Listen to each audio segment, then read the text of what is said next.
In the new Latin Quarter beyond Montparnasse you may, if you like, be very respectable. You leave the Boule Michi, cut up the Boulevard Raspail, and cross by the Lion, a large and rather lumpy lion at the top of the Boulevard Arago. The plane trees, in splendid rows of four, sweep down to high iron gateways, behind which lie the gardens. Long before the boulevard becomes the working quarter, and out of sight of the farther haunts of the Apache, a little to the left of the big gray jail, you may enjoy every consideration, including a garden and a studio as private as the Faubourg Street Germain. It seemed exactly the place for Lucia Dale, for she intended to be very private indeed. She was alone and beautiful and young, so that it was discreet to be private, and then she wanted to work. She wanted to work from the earliest light to the latest. She wanted to be strenuous, to achieve, and not to become in the least French while she was doing it. She did not like the French. She was sure that they were an insincere, light, and unreliable nation. She admitted that they could paint. She even acknowledged that, as far as art went, France went with her, the rest of Europe some way behind, and the British Isles hardly in the order of the also ran. Lucia admired a little grudgingly the Latin sense of form. She had crossed the Channel for it, and accepted Paris for it, that is to say, what she had to accept of Paris, and taken for a year the little house beyond the iron doors for nothing else but to acquire this lacking attribute. When once she had got the sense of form, she meant to hurry back to England with it under her arm, and keep it forever upon those inhospitable and shapeless shores. Meanwhile she talked French very well, but did not encourage conversation. Society is mixed in the gardens. It is mixed as to race. There are Russians, Greeks, there were Austrians and a German once, Poles, Americans, and the French themselves, but the mixture of race is as nothing compared with the inequality of social position. The Russians don't know the Poles, the Austrians and the German cultivated a deep mutual distaste. The French don't know one another. They only know that they would rather not. The Americans alone, with their kindly, unintimate heartiness, were accepted by everyone. They had lived for years in Paris. The husbands, there were 3 sets of Americans, and they were all emphatically married, were hail fellow, well met with all the quarter. The wives, equally kind, but perhaps more guardedly innocent, accepted with admirable tolerance a bowing acquaintance even with the Poles, who were not at all clean, and with the Russians, who talked all night. The American ladies did not talk any language but their own, which made it simpler. Even in their own language, it was wonderful what they failed to understand. The concierge, with whom they were great favorites, told them what she thought was good for them. She told them of the arrival of Lucia Dale. "This one," she explained, "is quite alone. She is English. One would say she is too young and too pretty to be alone by herself, but one would be wrong. She has an eye of ice and of iron. She inspires fear. And the questions she asks about drains. One would suppose the English slept in them. They are so particular." "Poor thing," said Mrs. Herbert P. Birdseye. "I'll run right across and ask her if I can help her settle." The concierge barred the way. She crossed her arms over her high and shelf-like bosom, emphatically shaking her head. "You are kindness itself, madam," she asserted. "But the Englishwoman is of a coldness inconceivable. She has already said that she does not like Americans." "Oh dear," said Mrs. Birdseye. "But that's dreadful. How in the world am I to help her?" "For that," said Madame, "she does not need help. She is of a competence. Also, a bonne is to come in by the day. She has made her own arrangements. No one from the quarter. It appears she has an uncle who resides across the river, an English cur. The Dr. He has, I am told, a wife." I said, "Hein, we have all sorts in this garden, but not a cur with a wife. They place themselves elsewhere." She said, "I do not think he will come here at all, but I give him to you as a reference. A fine reference, that. But she has a good banker. She is indeed something of the solid, that little one. And on one side of her live the Russians, and on the other, That bad subject, Monsieur Gervis." Here the concierge smiled broadly, for if there was a soft spot in her capacious but iron-clad bosom, it contained as sole lodger that bad subject Gervis Saint and Marie de Martel, commonly known in the quarter as Monsieur Gervis. Monsieur Gervis was a sculptor, but that was only one of the things he was. He was all the things he shouldn't be, and most surprisingly, many of the things he should. As a son he was immaculate, but he was a son only on Sundays. The rest of the week he was occupied in leading at least 9 lives with intense zest and some confusion as to the 24 hours and the 10 commandments. On Sunday he crossed the river and went to Mass with the Comtesse de Martel, kissed the hands of his aunts, and behaved with a propriety to touch the hearts of several otherwise amusing young cousins. The Comtesse de Martel was a woman with a great deal of religion and a certain amount of tact. She was perfectly satisfied with the Sundays of Monsieur Gervis, and once in a blue moon, after a carefully given warning, she descended upon the gardens. The day before she arrived the quarter arose, and came to the assistance of Monsieur Gervis, especially Fanchette and Lulu, his favorite models. They cleaned out the studio for Madame and placed in a row a charming series of statuettes, borrowed for the purpose from the delighted Americans. The real work of Monsieur Gervis bore not the least resemblance to these pious heads of pretty infants, and room was made for it in the studios round the gardens. Fanchette or Lulu, as the case may be, would knock upon one of the studio doors and say, "Madame la Comtesse de Martel calls upon Monsieur Gervis on Sunday. Would you be so kind as to permit Woman at Dawn, or the Drinking Lady, or the End of Pleasure, to spend the day with you?" After the departure of Madame, Monsieur Gervis would give a great entertainment, and Woman at Dawn, the Drinking Lady, and the End of Pleasure would return to him with their accommodating hosts. The concierge would shut her ears to late pianos, errant voices, and steps infirmly returning to curiously inaccessible front doors. After all, she would say to the Americans next day, "Le bon Dieu made youth. When one opens a bottle of champagne, if it is good, a little spills, is it not so?" Monsieur Gervis was hard at work smoking a cigarette upon his doorstep. It was a lovely morning in April, 1914. The purple iris round the fountain was blooming gaily, the little red daisies were open wide-eyed to the sun. Across the court a pink almond blossom flung its delicate tracery against a pale grey wall. The birds sang in a tumult of excitement over the unfolding spring. Lucia Dale came to the door and shook off the crumbs from a snowy white tablecloth. She herself was very like the early spring. Her figure was slender, a little too slender, almost spare, but Gervis forgave her her slenderness for the grace of her sloping shoulders and the line of her exquisite throat. It was like a slim column in a sun-haunted cloister. Her hair was very fine and silky, with a dozen different lights in it.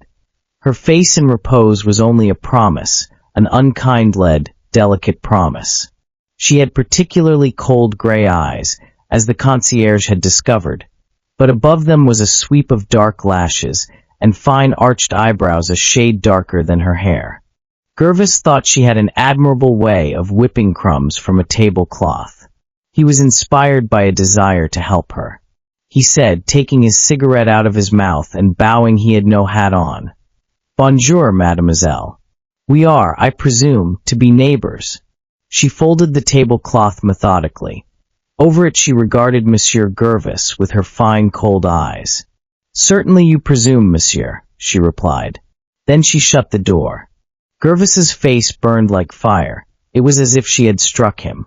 He could not remember such a thing ever happening in the gardens before. He could not believe any woman would do such a cruel thing on such a day, least of all to him, Gervis. It was not gracious, it was not kind, it was essentially English. His mother was right. The English were a race of barbarians like the Germans, whom they pretended to dislike. He would not presume again. Probably she had not even noticed how his tie, his pocket handkerchief, his socks were in themselves a study in how to please her. He had made it on purpose for her. For her, and for her alone, he had appeared smart upon his doorstep at the unnatural hour of 8 o'clock in the morning. Well, it was a mistake. Such a nationality was not worthy of such a sacrifice. He retired into his studio, dragged on his apron, and worked extremely badly for several hours. For a fortnight, he sedulously avoided Mademoiselle L'Anglaise. This is not to say he did not notice her. You cannot very well help noticing your next-door neighbor when your doorsteps touch. And if she was disagreeable to speak to, she was beautiful to notice. She moved easily and lightly about the gardens like a goddess off a frieze. Her coats and skirts, the only things the English mind has ever mastered in the service of woman, were of the best that mind could accomplish. She went out only in the early mornings for about half an hour, and again when the light failed toward the close of the long golden afternoons, but she was always in by 7 o'clock, and she was always alone. Sometimes, perhaps twice a week, a middle-aged, gray-haired lady came to tea. Gervaise approved of this. She had snubbed him, and it gave him a sense of security to think she had included the whole masculine universe in her snub. The concierge, for the first time in her career, was unable to give him any further information on the subject of Mademoiselle L'Anglaise. "Voyez-vous," she exclaimed. "As a rule, when they don't speak, the bonne expounds. This one has a bonne very elderly and thin to a degree that suggests a perpetual Lent, out of whom one extracts nothing. Monsieur Gervaise, I tell you this for your good, avoid thin women. There is nothing to them but the severity of the thing blighted. What others have left alone should never be sought. It is a pear with a wasp in it that tastes sweetest. Of Mademoiselle herself I say nothing. She pays her rent regularly and makes no complaints. How can I tell you where she goes in the afternoons? Paris is free. But I should strongly advise you not to follow her." "Certainly I shall not follow her," said Gervaise, with some audacity, curling his short mustache. "By and by I shall accompany her. I do not follow women." "Enchant!" exclaimed the concierge with delight. Still, she did not believe he would ever accompany Mademoiselle L'Anglaise. "Ice melts," said Madame to herself, "but iron and ice never." Then one cold April day, when all the almond blossoms had been drenched and blinded and flung madly to and fro about the garden, there was a hurried, frightened knock at Monsieur Gervaise's door. It was a shrinking, timid, ineffectual knock, and Monsieur Gervaise flew to the door to answer it. It is only a woman who knocks like that, and of women only one who is superlatively shy. As far as Gervaise knew, and in this direction he knew very far, there was only one very shy woman in the garden. He flung open the door, to find his next-door neighbor standing bareheaded in the rain. "Oh, monsieur," she cried, "I cannot find the concierge, and the stove is exploding." Gervaise followed her with delight, while she explained and apologized, into her little front door. He blessed those seldom endearing stoves of the gardens. He knew their ways, the crumpled rose leaves of the artist's life. This one was not exploding, they never really did explode, but it was thinking seriously of doing something very tiresome, and meanwhile it roared splendidly like a lion, and sent up terrifying small spurts of flame. Mademoiselle L'Anglaise hovered courageously about him, while with a knowing touch or two, a practiced eye, and a sculptor's sure, effectual hand, Monsieur Gervaise calmed down the Christ that was afflicting the stove. "My servant is out," Mademoiselle stammered. "How kind, how clever of you, monsieur. I regret so to have troubled you, but I cannot talk Russian, and besides it is quite all right now, isn't it?" Gervaise concealed a smile. "Should I incommode you, mademoiselle?" he asked gravely. "If I remained 5 minutes just to see if it continues all right?" "Oh, thank you. Must I really bother you?" she said regretfully. Monsieur Gervaise looked at her. He had singularly expressive eyes. The severity of Mademoiselle L'Anglaise shook a little. "But of course," she said quickly, "please stay. I should like it. It has been very wet all day." "Personally, I like wet weather," said Monsieur Gervaise firmly. There is something in it, how shall I say, responsive. Mademoiselle turned away, but it did not appear that she was offended. On the contrary, she crossed to a little table and returned with a box of cigarettes. "It cannot be that you smoke," cried Gervais in horror. "Or that distinguished, gray-haired lady who calls here for tea? It would be sacrilege." Mademoiselle L'Anglaise laughed. It was a bubbling, happy little laugh, and when it happened, every promise of her face found its fulfillment. There was even a dimple. "It is quite true my aunt doesn't smoke," she admitted, "but I have cousins." "I have not seen them," said Gervais sternly. "They come," said Mademoiselle, with the dimple still lurking in her cheek, "on Sunday afternoons when you are out." This might have been a mortal blow for Gervais, but something had saved it. She had noticed when he was out. He glanced about the studio with speculative, delighted eyes. It was like no studio that he had ever seen before. It reminded him of his mother's garden in Brittany. Madame de Martel had a passion for neat parterres, tidy hedges, and rows of delicate sweet peas. There was a great deal of space in the studio, and there was perfect order. And then there were pictures. Great heavens! He hadn't supposed she could paint like this. There were watercolors, pastels, oils, all very small and very fine, with delicate, firm lines, and a bloom about them like the freshness of youth. As a rule, they were landscapes worked up from old sketches, carried in her eye or in her heart, perhaps.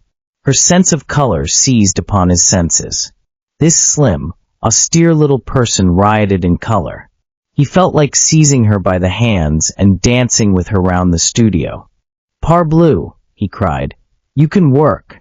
She looked quickly at him, with a sudden letting down of barriers. "You think so?" she asked with a little catch in her breath. "You think I can do something good one day?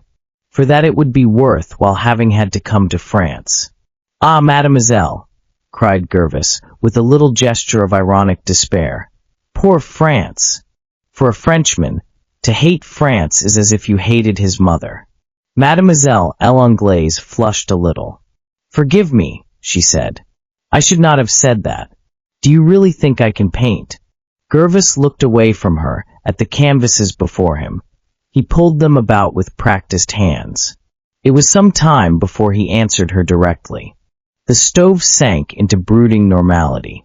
It wouldn't exactly burn, and the idea of going out had not yet occurred to it. "Yes," he said at last, "you can paint. One sees that, but your figures are bad. Where have you studied?" Mademoiselle L'Anglaise sat down in an old black oak chair. Against it her hair looked like sunshine above pine trees. "I don't like drawing from the life," she asserted calmly. Gervais flung enraged hands above his head. "Mademoiselle," he cried, "it is an infamy. You have no business here at all. You should reside in a convent on the top of a mountain, where nothing passes but the sunset and the dawn. This is an outrage to art. You do not love the figure. You do not wish to draw from life. What, then, do you wish to draw from? You are not, one sees, a futurist or an imagist. What then are you? Do you not know that life is as big as the sky, as crushing as a volcano, as hot as fire, and as good as the sunshine? What are you doing here at all? Why are you alive? Of what use is it to have meals, to sleep, to be beautiful and young? You make me feel sick. You deprive me of force. I could cry aloud when I look at you, and you have no excuse, for God gave you everything, including an artist's eye. Mon Dieu! What waste!" She sat looking at him. Gravity dawned into amusement in her eyes, and then swept back to a deeper seriousness. At the end of his speech, Gervais flung himself back into an armchair, shivering. For a moment she really thought he was worse than the stove. She was not in the least afraid of him, however. "You see," she said, "I don't agree with you at all.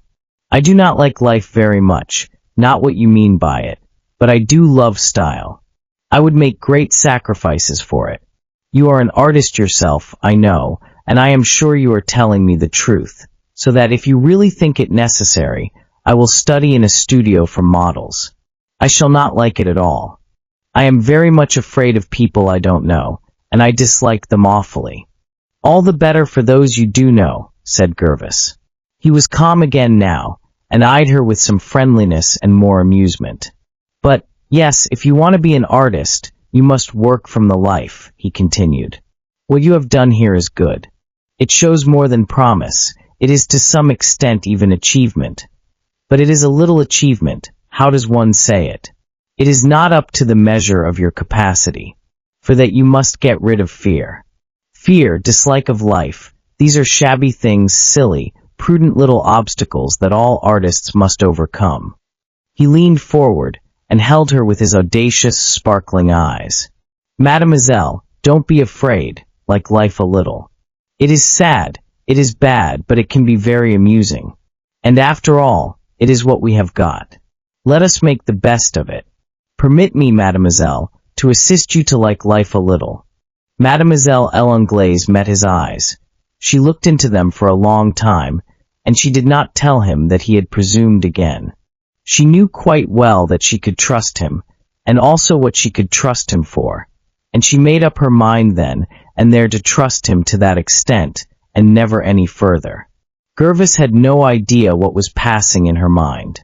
He saw only that she was in some queer woman's way testing him, and that in her eyes the test had succeeded. She rose tranquilly and held out her hand to him. Monsieur, she said, I thank you very much for your assistance, and I think the stove is quite safe now. The Gardens watched with intense amusement the approaches of Monsieur Gervais. It was admitted that Mademoiselle L'Anglaise had yielded a little of her rigor, but there was a division of opinion in the Gardens as to how much further she would yield it. Monsieur Gervais himself shared this uncertainty.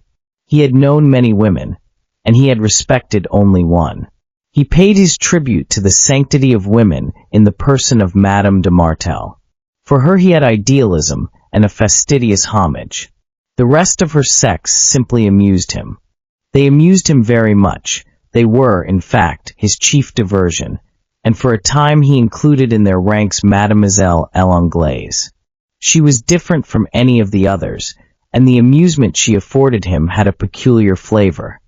But it was some time before he became aware that she had ceased to amuse him at all. The change began perhaps when the guarded coldness of her eyes softened to meet his, and when her quiet welcome, always a little austere and grave, began to give him the sensation of awe. She was not really stern. She was very gentle and kind, and she was so sincere that she brought the tears to his eyes. It seemed to him that she walked about in the world of shams and dupes, as immaculate as a blue-eyed Madonna out of a Tuscan picture. She had that starry innocence that undermines celestial faith, which goes with flowers and angels, and it was in Paris that she walked about, not heralded or guarded by any angel, a little, graceful, unprotected English girl.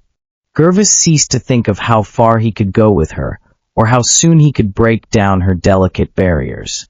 A new idea occurred to him. He became very much absorbed in taking care of Mademoiselle L'Anglaise. He took care of her even against himself. For one thing, he would not let her walk back alone from the life schools through the Grands Boulevards at 5 o'clock in the afternoon. The first and the second day he met her at the door of the schools, and she accepted his escort with her sweet, shy friendliness. But on the third day she eluded him and returned earlier. And then Gervais knew that he wasn't amused at all. He wasn't even angry. He was simply abjectly afraid. It actually meant more to him that she should be safe than that he should get his way. Frightened, he dashed back to the Gardens. "Has Mademoiselle L'Anglaise returned?" he asked the concierge fiercely. "But of course," said the concierge with great tranquility. "Why should she not return?" Gervais dismissed the question angrily. "She has no business to be out alone," he muttered. For a moment it seemed as if he would knock down one of the Poles for standing on his own doorstep and looking across to the house of Mademoiselle. Gervais knocked sharply at her door. Mademoiselle L'Anglaise was flushed a little, too, and she seemed relieved to see him. "Oh, it's you," she said quickly. "You'll come in, won't you?" She had previously told Gervais she could not receive him unless her aunt was present. He came in and stood before her, angry as the French alone are angry, with the gentlest sharpness, as fine and cutting as a knife blade. "Mademoiselle," he said formally, "I shall not intrude long upon your kindness. I have come to make a little assertion. I do not find you generous." "Oh, monsieur," she murmured, as if for the first time she was a little frightened of him. She had never seen his eyes look cold before. "What is it? What do you mean?" He moved away from her a little. "You have twice placed me in a position that I find unbearable. I cannot permit it to occur again." He was very pale and spoke with intense calm. "Why do you refuse my company? Is it that I am personally distasteful to you?"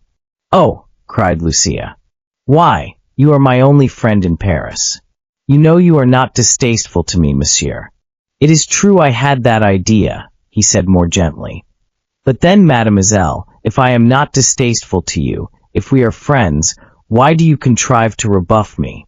You do not only hurt my pride, which is a serious wrong to a Frenchman, but you frighten me." "Oh, but how can I frighten you?" she asked nervously. "I haven't even tried." He was still firm, though the softness of her voice shook him more than his own anger. "You have quite succeeded without trying," he said quietly. "You are alone in Paris, and Paris is up to a certain point safe. But I, who know and love her, wish her never to offend you. By declining to accept my care of you, I fear greatly that you may be offended." Lucia met his eyes with her direct simplicity. "Yes," she agreed. "Sometimes I am offended, but I was thinking of getting a big dog." Gervais laughed helplessly. "Mon Dieu," he said, "what a precaution! And now are you still thinking of getting that big dog, mademoiselle?" He came nearer to her, and laid his hand very gently on her shoulder. She did not draw it away from him, as he had half expected. "But it means every day," she said, her voice shaking a little. "And I can take care of myself, I really can. I wouldn't let any of my cousins come for me." "Please do not speak of care," said Gervais in quite a different voice. "But say to yourself, every day I will give my friend a pleasure." Lucia drew back a little. She still hesitated. She wanted to be wise and kind, and above all, to be just. She was very frightened of the boulevards at 5 o'clock in the afternoon, and she was not frightened of Gervais at all. She had a peculiar feeling about Gervais. It seemed as if she were safer with him than she had ever been with anyone else in her life, and yet he was a Frenchman. "I don't know," she said. "If you really—" She left this sentence unfinished and began another. "And if you'll promise to do anything else you'd rather do, and come for me only when you're perfectly free?" "Willingly," said Gervais. "There could be no promise easier for me to make than that." Lucia looked relieved. "Well then," she said, "thank you. I won't get the big dog. Will you stay to tea?" Gervais shook his head. "No, I don't think so," he said. He didn't give any reason why he couldn't stay to tea. He did not even seem to see her hand. He went very quickly to the door, and turned then to laugh back at her. "The place for the big dog," he explained, "is on the doorstep, n'est-ce pas?" And all the brilliant, sunny months of May and June Gervais was good. "He is like a little boy on the eve of his first communion," the concierge remarked to the friendly Americans. "It is a goodness so spotless that one wonders if even the good God is not a little relieved when a smut falls. It is like this weather that never breaks a peace before a storm." It was a hot night in July when the storm broke. The moon rose early and flooded all the quarter. It flooded the studio of Monsieur Gervais and made him as mad as his light heart. That very day he had called Mademoiselle l'Anglaise Lucia. It had slipped from him, as they stood in the garden together, like some lovely dropped flower into a trembling stillness. He had waited for a rebuke, but no rebuke had come. Only the delicate color of her face had grown deeper under his gaze, and because he was young and in love as he had never been before, curiously deeply, with the very best that was in him, he had a terrible moment of intoxication. He could not stay in the gardens alone. The world and all that was in it could hardly contain his joy. He rushed out into the quarter and searched for Fanchette and Lulu. He found them and a dozen of his most intimate friends, and dragged them back with him into the studio. They danced in the moonlight, and their cries and their laughter shook the garden's broad awake, and Gervis, a very little, drunk with wine, and a great deal with some fiercer, subtler fluid, forgot everything but his joy. He went out in the lightest of costumes. It was even breathed that he wore no costume at all. He curled up like a fawn on the stone fountain, and with a mandolin under his arm he lifted up his clear, light baritone voice under the window of Mademoiselle L'Anglaise, the window which, in the English manner, was invariably open to any air, and sang Santa Lucia, very loudly 3 times over, and his friends most regrettably, for they were drunker than Gervis, joined in the chorus. Even the concierge observed next morning that it was out of place. Lucia laid her burning cheek on the pillow and cried. She thought he meant to insult her. She remembered how light Frenchmen were, and also she heard, though it was 4 o'clock in the morning, the voices of Lulu and Fanchette. Somebody kissed somebody else just under her window. There were a good many of them, and the kisses may have had nothing at all to do with Gervis. On the other hand, they may have had a good deal. Gervis was in the mood for vicarious kisses. He would, if there had been nothing else to kiss, have embraced the dirtiest of the Poles. Lucia was barely dressed next morning when she heard his voice under her window, ardent and terribly assertive. "Lucia! Lucia!" he cried impatiently. Then she knew she had cheapened herself to him, and she grew very cold. Her eyes were like the Atlantic in an autumn gale, slate gray and angry. She opened the door, but stood in front of it. "Whom are you calling?" she asked. "I cannot suppose it is myself, but there is no one here but me. My servant's name is Josephine, and she has gone out." Gervis should have stopped then, but he was in a torrent of feeling that seemed strong enough to carry him over any obstacles. "No, no, it was you," he said urgently. "It is always you that I am calling. Do you not know it? Speak to me. I could not wait. I have not slept all night, Lucia." "I also have not slept very well," she said. "You and your friends made sleep impossible." He saw then, but he had gone too far to stop, and it still seemed to him that if he went further she must understand.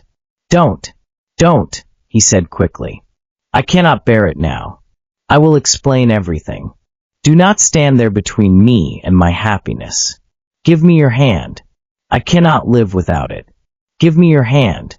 Lucia did not move. She looked at him with exactly the same eyes with which 3 months before she had regarded him across the tablecloth.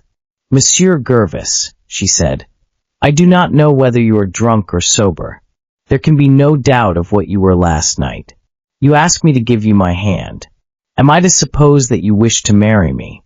Gervis gazed helplessly at her. "But yes," he muttered. "What else? Only you are wrong. It is not a wish, it is a fire." Her eyes never wavered. "I am sorry," she said, "very sorry, but I am afraid you made a great mistake." "Ah," he said, "you do not love me." Something in Lucia winced suddenly under his words. She could not have told what it was, but it cried out like a creature mortally touched. She controlled it before she answered him. "Monsieur, you are 3 things I do not like. You are a Catholic, you are Chant, you are a Frenchman." Gervis drew himself together, and flung his bad head back defiantly. "Yes, mademoiselle," he said, "and I was all these 3 things yesterday." "Then the mistake is mine," said Lucia coldly. Gervis turned without speaking and walked away a little unsteadily into the sunshine, as if he were going blind. Afterward Lucia remembered how she had sent him away from her, stumbling as if he had met darkness face to face. Monsieur Gervis did not reappear in the gardens. It was a triumph for Mademoiselle L'Anglaise. Her rigor had not yielded, but the quarter did not like her any the better for that. Rigor was not its favorite quality in women. Day followed brilliant, breathless summer day, and no one spoke to Mademoiselle L'Anglaise. They spoke among themselves, however, gathering by the concierge's door night and morning.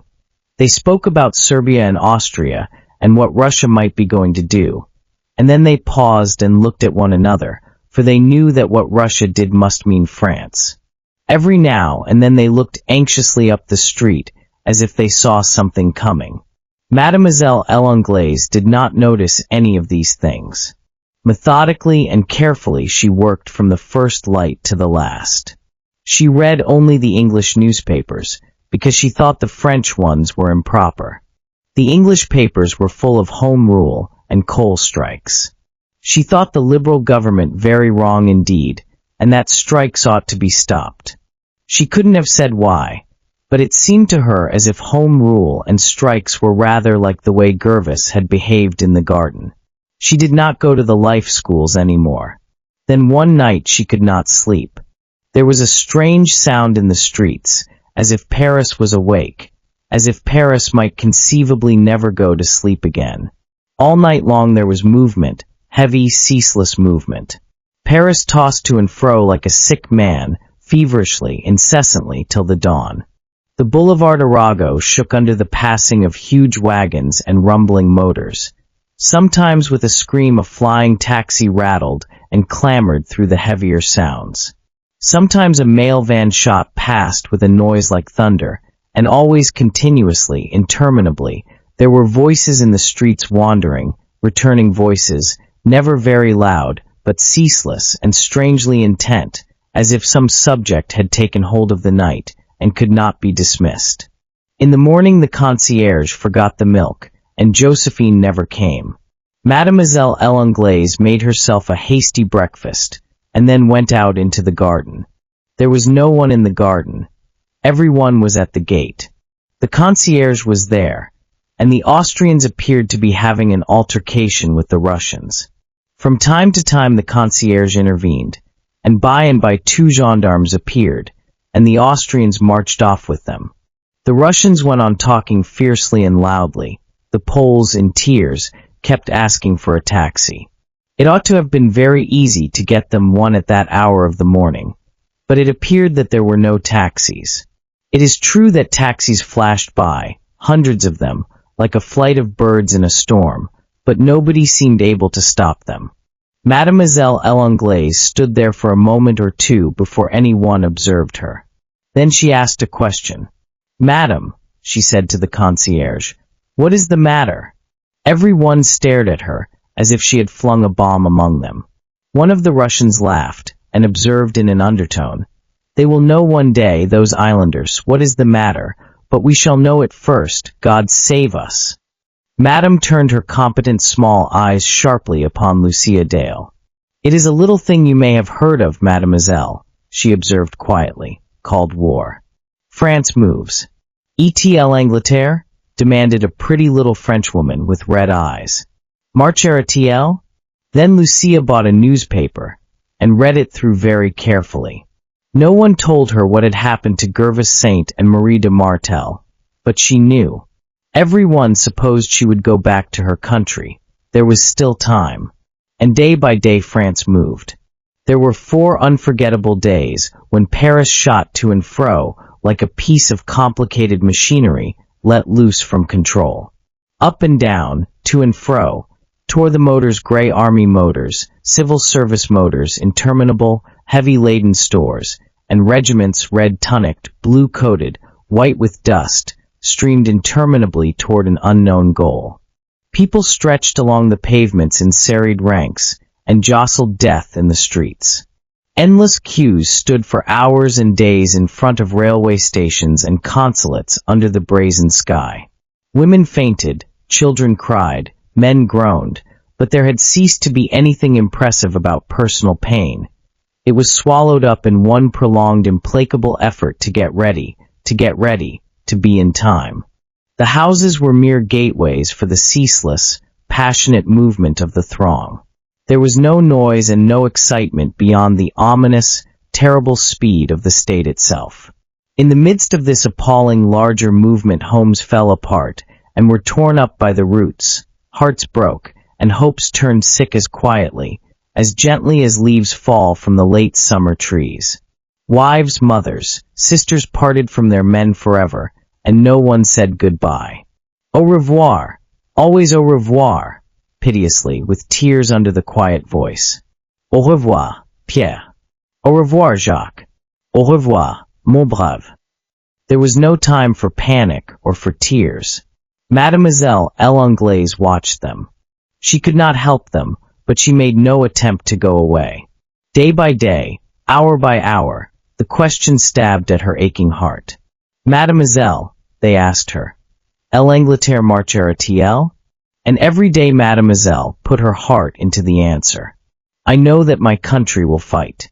And on the 5th of August the concierge came to her door and cried with tears and laughter. Mademoiselle, Mademoiselle, you belong to us now. England is with us. And then Mademoiselle said to her, I also am with you. And they cried together over the morning milk. Paris was still now. There was no movement anymore. The Grands boulevards were empty. The big shops had their heavy shutters down. The huge H telephones were changing suddenly and secretly into hospitals. The Champs-Élysées was as empty as a desert. The Americans, not the beloved inhabitants, but the tourist Americans with cries for lost suitcases, with passionate insistence upon checks without value, with incredulous assertions of personal rights, had vanished, shrieking to the last, into merciful oblivion. The Paris Americans moved unwillingly, considerately slowly.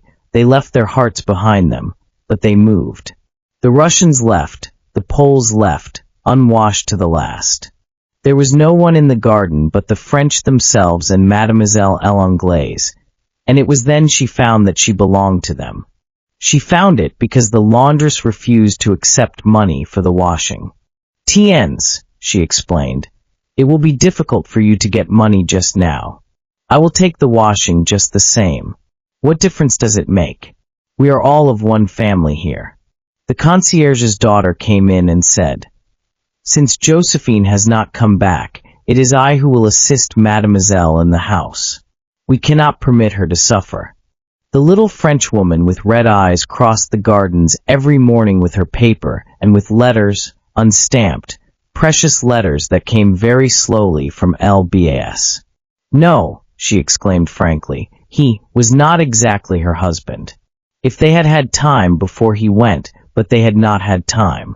And Mademoiselle L'Anglaise took her English papers across to her and translated for her what England was doing. And they talked about the Navy just as if Madame were as much married as Lucia's aunt, who had gone away long ago, thoroughly annoyed with Lucia for desiring to remain. It cheered the people in the garden to talk about the Navy. It was always referred to as Mademoiselle's Navy, and respected very much. Then one day the concierge said apologetically to Lucia, Fanchette and Lulu, it appears they starve. Mademoiselle L'Anglaise said nothing, but in 24 hours' time she had started a workroom in her studio to provide the Red Cross with bandages, splints, and swabs. She taught Lulu and Fanchette and a dozen other women of the quarter, poor light women blown here and there from a life of work to a life of sin and back again, but quite like other women, and desiring with all their hearts to serve their men. They were very happy in the studio of Mademoiselle L'Anglaise. She paid them well, and every day before they left she sat among them and told them all she knew, all she could find out, in those secret, breathless August days, of what was happening L'Anglaise. And when they knew that all France and the little band of undaunted, beaten, unbeatable English were falling back, horribly, swiftly, menaced and shaken, toward Paris, no one in the quarter stood more firmly in front of fear than Mademoiselle L'Anglaise. You will see, she said proudly. They cannot get to Paris. Your men are there and mine between us. It is enough. Do you doubt them? No memories of 1870 quelled her, no reports shook her, and when bombs dropped at the corner of the street, she said, This is the mentality of the Germans. It does not do to give them the satisfaction of noticing them. I shall go out and get the evening paper. Do not let us be afraid. And she went out and bought the evening paper and came back with it, laughing. For in her heart, and always before her eyes, France stood as one man, gallant and gay, audacious and tender, whose only fear was lest she might be offended. She knew he had no other fear but that. She had no news of him, she asked for none, and no one spoke his name to her. The concierge went once to see Madame de Martel, who would not leave her house in Paris. But Madame la Comtesse knew no more than the laundress across the way, who had 4 sons and a husband somewhere at the front. They got occasional postcards, and when postcards failed they waited. Usually they waited. Then perhaps a terrible day arrived with a letter from the Ministry of War, and then never any more at all. The laundress had 3 of these final communications, and went on washing, and at last Madame la Comtesse de Martel got one too. It was a shade less terrible at first, for it merely said that Gervais Saint and Marie was severely wounded, and had been specially recommended for the Military Cross for conspicuous gallantry. As a special privilege, he was sent back as soon as he could travel to Paris. The American hospital took him, that hospital where all that science, passionate sympathy, money poured out like water, and skill flung without price for the service of France can do to lessen the tide of suffering is done daily and hourly by the untiring friends of France. It was late October now. The Germans had been rolled back. Paris was breathing again a little, very lightly, with long pauses. The Champs-Élysées was still quite empty except for the autumn leaves. They blew about like the light young lives, a golden crowd, resistless, gay, with only death to guide them. It was Lulu who told Mademoiselle L'Anglaise. Lucia found her weeping pitifully under the trees outside the iron gates. It was long after sunset, but the light had lingered to meet the stars. "Lulu, you are in trouble. Tell me, is it your brother?" Lucia asked tenderly. Lulu shook her head. "I kissed him," she sobbed. "I kissed him here under the trees before he went. It was a little thing to do for him, but he liked it, he liked kisses." Lucia's face whitened. She said nothing, but her eyes held the girl's. She knew quite well who it was that liked kisses. "Ah, but you knew him also," cried Lulu. "I saw him with you myself one day, and you laughed. I remembered, for I had not heard you laugh before. They say he is blind." Lucia put her hand up before her eyes. "Yes," she said stiffly, "blind. And he has but one arm, the poor young man," Lulu continued, "and he will never be able to model again. Ah, the things he did of us. The artist. And one never got tired with him. Always he had his joke. He made us laugh. That keeps one going, you know, Mademoiselle. And his poor mother. They say when she was told, she asked the good God to let him die, and she is his mother." The door shot open, and the concierge joined them. She did not even listen to Lulu. She put her arms around Mademoiselle L'Anglaise and said, my little one, cry then." But Mademoiselle L'Anglaise did not cry.